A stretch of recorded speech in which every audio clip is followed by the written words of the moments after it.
Journal de bord, entrée 0. Nous sommes en 2020. Les bourses mondiales ont chuté. Des guerres civiles ont éclaté un peu partout dans le monde et nous sommes aujourd'hui en situation post-apocalyptique. Après la chute des États, de nouveaux dirigeants se sont imposés. Et en France, NeoCity fut fondée. La vie reprit son cours et évidemment, moi je suis seul. Enfin, seul. Cela reste à voir. Vu que j'ai développé deux petites personnalités. Alex, c'est moi, plus libre, plus fou. Il se pense un peu au-dessus de tout et c'est un meurtrier en puissance. J'en ai peur, je peux vous l'assurer. Puis il y a Samantha, la plus timide des deux. Elle est asociale et a pour passion le meurtre et la destruction. Elle me cause pas mal de soucis ces temps-ci. À cause d'eux, je suis exclu de Neo City et le pire c'est qu'ils prennent de plus en plus le contrôle de mon corps. Par ailleurs, Alex a créé les studios Devzone Records. Je sais pas où ça va nous mener, mais pour l'instant, ça marche. Je vais tenir ce journal de bord afin de ne pas sombrer dans la folie, afin qu'il ne prenne pas le contrôle de mon corps, afin que je survive dans ce monde qu'est la Dev Zone. Terminé. Surtout ne quittez pas la vidéo, et bien on entame cette deuxième partie du journal de bord. Donc pour vous expliquer, le journal de bord sera toujours décomposé en deux parties, c'est-à-dire une première partie RP où là je décris un petit peu la situation du personnage principal qui est Alexis, et après il y a cette partie un peu plus hors RP qui fait où je parle des avancements de la dev zone, des soucis, etc. etc. Bon, voilà. Donc, comme vous avez pu le voir, on prend beaucoup de retard sur les vidéos. En fait, ce retard est surtout dû au fait que mon monteur, qui a fait un super boulot sur les Old World Archives, et je le remercie de son travail, nous a quittés en fait, parce que cette année il passe le bac de français, et disons qu'il est un peu à fond dans son travail, il n'a pas du tout le temps de bosser sur les montages. Ensuite, comme je vous dis, le souci c'était le monteur qui est pas là, du coup je reprends le montage des vidéos. Et ça fait que ça me fait beaucoup plus de travail en sachant que beaucoup de vidéos sont déjà écrites.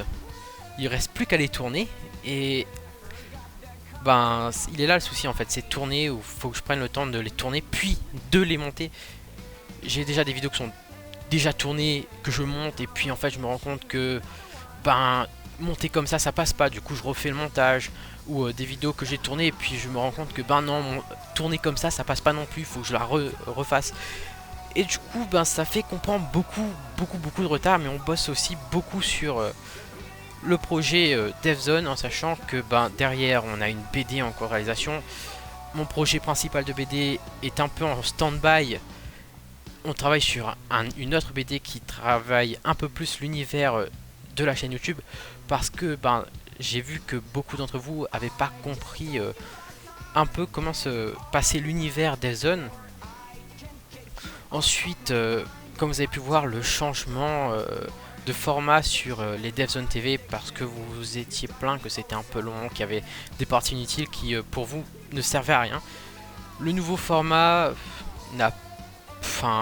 a marché, les gens ont aimé, mais je trouve qu'il manque encore du travail derrière. Et en fait le problème avec ce format c'est que quand j'ai une information il faut que je tourne direct la vidéo derrière, et c'est assez compliqué, en sachant que par exemple il y a une semaine de cela, quand j'enregistre ce journal de bord, il y avait une info sur PewDiePie qui était sortie, je voulais faire une vidéo dessus, et puis à force de repousser le tournage, et maintenant l'info elle est morte, hein, ça me sert plus à rien de faire une vidéo dessus. Donc voilà tous les petits soucis qu'il y a eu. Pour revenir sur l'univers, pour ceux qui veulent en savoir plus, donc DevZone, je reviens dessus, c'est un univers post-apocalyptique.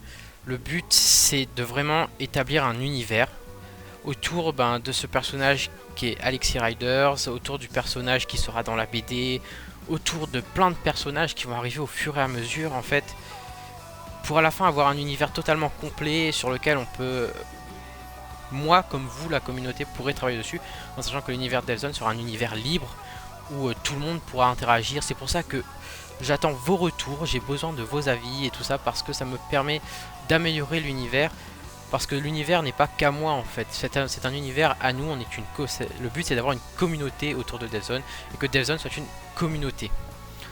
Donc voilà, c'était pour vous dire tout ça. Hein. Ma co-scénariste et moi attendons vos retours sur Facebook et sur YouTube. Si vous avez des questions éventuelles, faut les poser. Donc voilà, si cette vidéo vous a plu, n'oubliez pas de mettre un petit j'aime, ça fait toujours plaisir. Le commentaire pour nous aider. Et puis si vous n'êtes pas abonné, ben faites-le. Hein. Nous on attend que ça, que vous abonniez, que vous rejoigniez la DevZone. Sur ce, je vous dis à une prochaine fois pour de nouvelles émissions. Allez, ciao.